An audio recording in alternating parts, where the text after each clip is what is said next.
you have tears, prepare to shed them now. A poor woodcutter lived on the edge of a large forest. He was starving, slowly, and barely provided the daily bread for his wife and 2 kids, Hansel and Gretel. It got to a state where he couldn't even provide that anymore. He was at his very ends and couldn't see a way out. One night, as he was tossing and turning in bed through worry and the gnawing in his belly, his wife said to him, "Listen to me, you excuse for a man. Early tomorrow morning you've to take both the kids and give them each a last piece of bread, then take them into the middle of the woods where it's most dense. After you build a fire for them, go away and leave them there. We can't feed them anymore."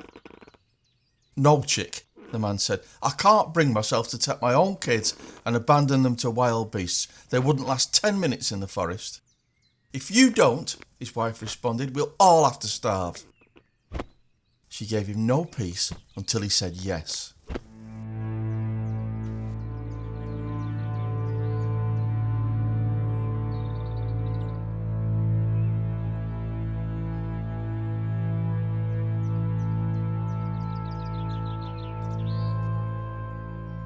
The 2 children were still awake through their own hunger, and they'd heard everything their mother said to their dad.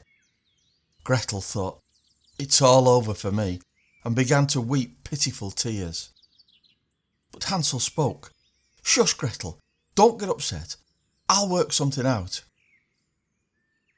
Upon saying this, he got up, put on his little jacket, opened the bottom half of the door, and crept outside. The moon was shining very brightly, and the white pebbles glittered in front of the house like pure silver coins. Hansel stooped down to the ground and stuffed his pocket with as many pebbles as he could fit in. Then he went back into the house. "Don't worry, Gretel. Go to sleep." And he lay down again in his bed and fell asleep. Early the next morning, before the sun had even begun to rise, their mother came and woke the 2 children. "Get up, children. We're going into the forest. Here's a piece of bread for each of you, but don't be greedy. Save it for your lunch." Gretel put the bread under her apron because Hansel had the pebbles in his pocket. Then they all set out together into the forest.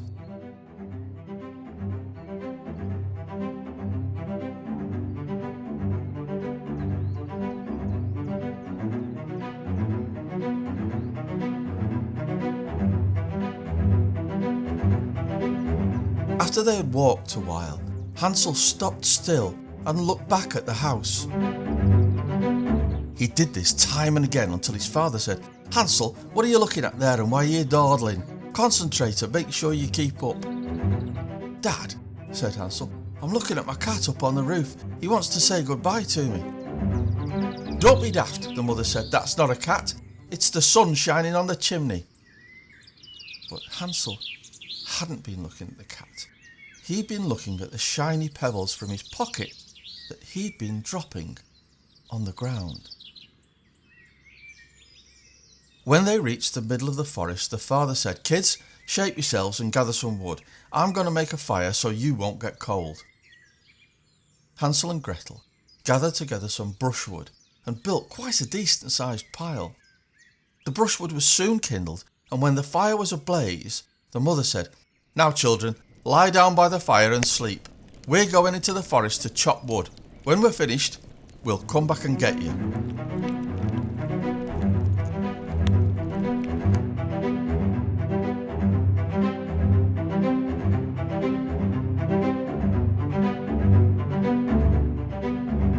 Hansel and Gretel sat by the fire, and when noon came, they kept eating their pieces of bread until evening. In the distance, they thought they could hear the sound of their father's axe, but he tied a rotten branch to a bough so that the wind blew it against the trunk of a tree, and they'd be deceived. Their mum and dad didn't return. Nobody came to fetch them.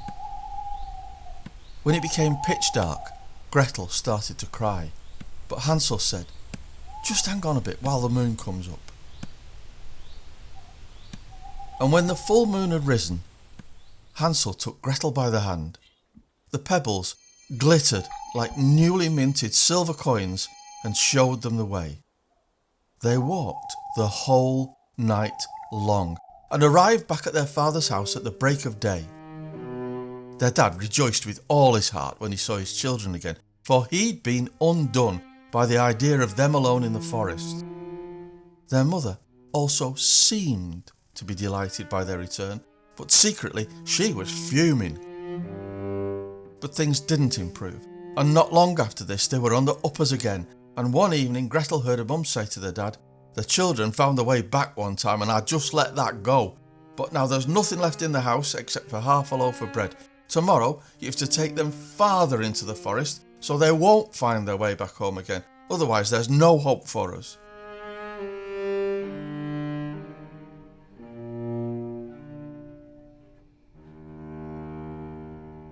All this saddened the father, and he thought it would be much better to share your last bite to eat with your kids. But since he'd given in the first time, his wife had got the measure of him, and he had to give way a second time. Hansel and Gretel overheard their parents' conversation. Then Hansel got up and intended to gather pebbles once again. But their parents had locked the door. Nevertheless, he comforted Gretel and said, "Just go to sleep, Gretel. I'll figure something out." Early next morning, they each received little pieces of bread, but smaller than the last time. On the way into the forest, Hansel crumbled the bread in his pocket and stopped as often as he could to throw the crumbs on the ground. "Hansel, why are you always stopping and looking around?" asked the father. "Keep up. You don't want to get lost." "I'm looking at my little pigeon sitting on the roof. She wants to say ta-ra to me," Hansel answered. "Hurry up, sconhead," his mum said. "That's not your pigeon, it's the morning sun shining on the chimney." Now their mother led the children even deeper into the forest until they came to a spot they had never been to before in their lives. Once again they were to sleep by a large fire, and their parents would come and fetch them in the evening. When noon came, Gretel shared her bread with Hansel because he'd scattered his along the way. Noon went, and then evening passed, but no one came for the poor kids. Hansel comforted Gretel and said, "Just wait until the moon has risen, Gretel. Then I'll see the breadcrumbs are scattered and we can follow them home." When the moon rose and Hansel looked for the breadcrumbs, they were gone because the birds of the forest had found them and eaten them up. Nevertheless, Hansel believed he could find the way home and pulled Gretel along with him, but they soon lost their way in the great wilderness. They walked the entire night and all the next day as well, from morning till night, until they fell asleep from exhaustion. Then they walked for one more day, but still didn't find their way out of the forest. They were now also very hungry, for they had had nothing to eat except some berries that they had found growing on the ground. On the third day, they walked until noon. Then they came to a miraculous house. It was made of bread with cake for a roof and pure sugar for windows. "Let's fill our boots," said Hansel. "I want to eat a piece of the roof. Gretel, you try part of the window since it's sweet." Hansel had already eaten a good chunk of the roof, and Gretel had seen off a couple of small round windows and was about to break off a new one when they heard a shrill voice from inside. "Nibble, nibble, I hear a mouse. Who's that crunching on my house?" Hansel and Gretel were so tremendously startled that they dropped what they had in their hands, and immediately after, a small ancient woman crept out of the door. She shook her head and said, "Well now, dear children, where have you come from? Come inside with me. I've got something for you." She took them both by the hand and led them into her little house.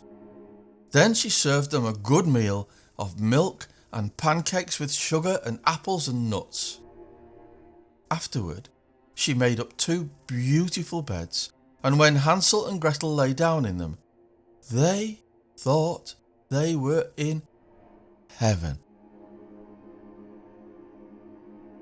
The old woman, however, was really a wicked witch on the lookout for children, and had built the house made of bread only to lure them to her. As soon as she had any children in her power, she would kill, cook, and eat them. It would be like a feast day for her. She was exhilarated that Hansel and Gretel had come her way, and her mouth watered at the thought of their fate. First thing, before the children were awake, she got up and looked at the 2 of them hungrily. Then she grabbed Hansel and stuck him into a small coop, and when he woke up, he was behind a wire mesh used to lock up chickens, and he couldn't move about. Immediately after, she shook Gretel and yelled, "Get up, lazybones, fetch some water, and then go into the kitchen and cook something nice. Your brother's sitting in a chicken coop. I want to fatten him up, and when he's fat enough, I'm going to eat him. But now, I want you to feed him." Gretel was terrified and wept, but she had to do what the witch demanded.